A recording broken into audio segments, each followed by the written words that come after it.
அன்பிற்கினியவர்களுக்கு வணக்கம். குரல் வழி உங்களோடு இணைந்திருப்பது ஆஷா பிரைட்.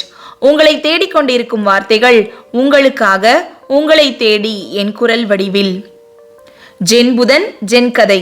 நல்ல ஒரு ஜென் கதையோட நான் வந்துட்டேன். நீங்க ஜென் கதை பிரியரா? அப்ப இப்படிக்கு வானவில்லால் வலையொலி பக்கத்தை சப்ஸ்கிரைப் பண்ணிக்கோங்க. இப்ப கதைக்குள் போகலாம். இன்றைய ஜென் கதையின் தலைப்பு மீண்டும் மீண்டுமாய்.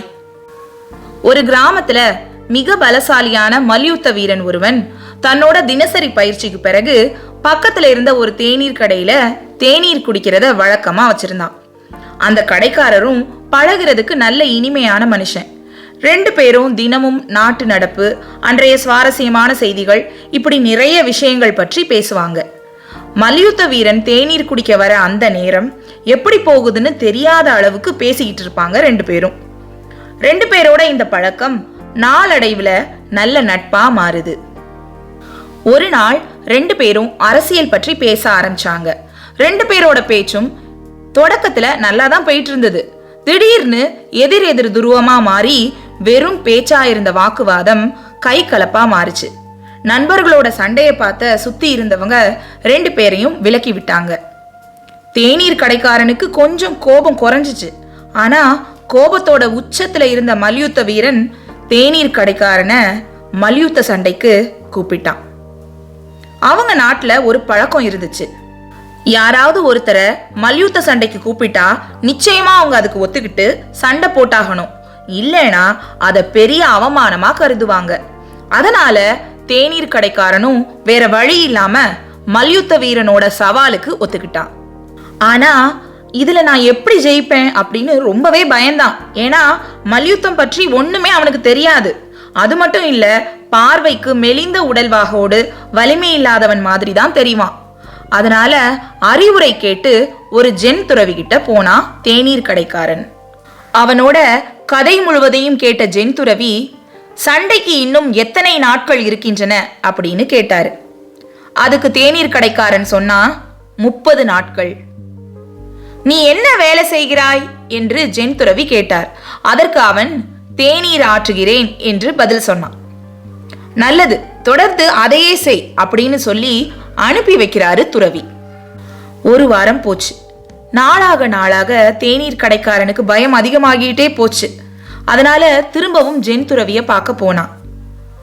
குருவே, எனக்கு பயம் அதிகமாகிட்டே போகுது, நான் என்ன செய்யட்டும் அப்படின்னு பதட்டத்தோடு கேட்டான் தேநீர் கடைக்காரன்.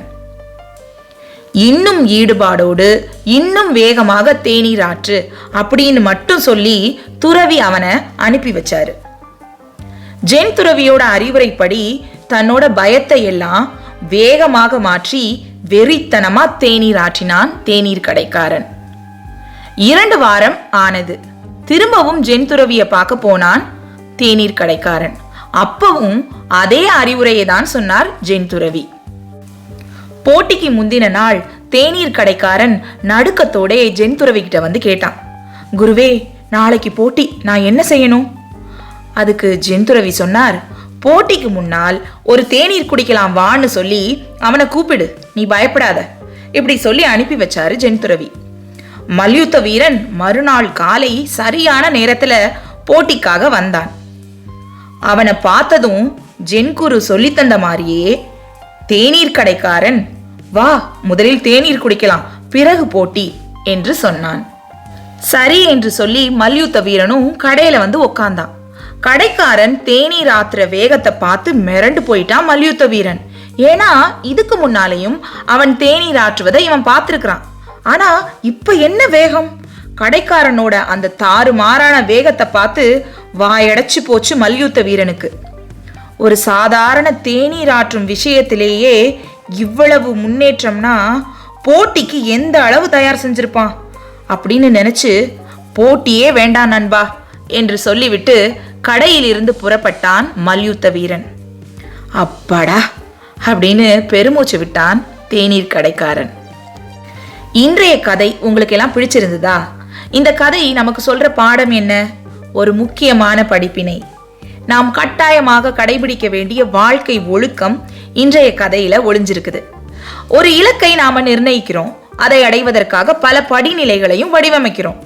எந்த அளவுக்கு செயல் திட்டம் முக்கியமோ அந்த அளவுக்கு பயிற்சி முக்கியம். அதுவும் சாதாரண பயிற்சி இல்லை, திட்டவட்டமான ஒழுங்கான பயிற்சி, அதாவது டிசிப்ளின்டு ப்ராக்டிஸ். நான் கற்றுக்குட்டின்னு சொல்லி பயப்படாம ஒழுக்கத்தோடு பயிற்சியை தொடர்ச்சியாக செஞ்சுட்டே வந்தோம்னா ஒரு நாள் நம்முடைய வேகத்தை பார்த்து எல்லாரும் மிரண்டு போயிடுவாங்க. நான் சொல்கிறது சரிதானே? அதனால் மீண்டும் மீண்டுமாய் பயிற்சி செய்ய மட்டும் மறக்கவே மறக்காதீங்க. உங்களுக்கு ஜென் கதைகள் ரொம்ப பிடிக்கும்னா என்னுடைய இந்த வலையொலி பக்கத்தில் ஜென் கதைகள் என்ற தலைப்பில் தனியாக பிளேலிஸ்ட்டில் நான் இது வரைக்கும் சொன்ன எல்லா ஜென் கதைகளும் இருக்குது. அதை சொடுக்கி நீங்கள் கேட்கலாம். இல்லை என்றால் டிஸ்கிரிப்ஷனை நீங்கள் கிளிக் பண்ணிங்கனாலும் அங்கேயும் இது வரைக்கும் நான் சொன்ன எல்லா கதைகளையும் அப்படியே லிஸ்ட்டாக கொடுத்துருக்கேன். அங்கிருந்தும் நீங்கள் சொடுக்கி கேட்கலாம். என்னுடைய இந்த கதை சொல்லுதல் உங்களுக்கு பிடிச்சிருந்ததுன்னா என்னுடைய இந்த வலையொலி பக்கமான இப்படிக்கு வானவில்லாலை சப்ஸ்கிரைப் பண்ணுங்கள், லைக் பண்ணுங்கள். உங்களுடைய பின்னூட்டங்களாலும் எனக்கு உங்களுடைய கருத்துக்களை தெரிவியுங்கள். உங்களுடைய நண்பர்களோடையும் பகிர்ந்து கொள்ளுங்கள். தொடர்ந்து இணைந்திருப்போம், மகிழ்ந்திருப்போம், நிறைந்திருப்போம். நன்றி.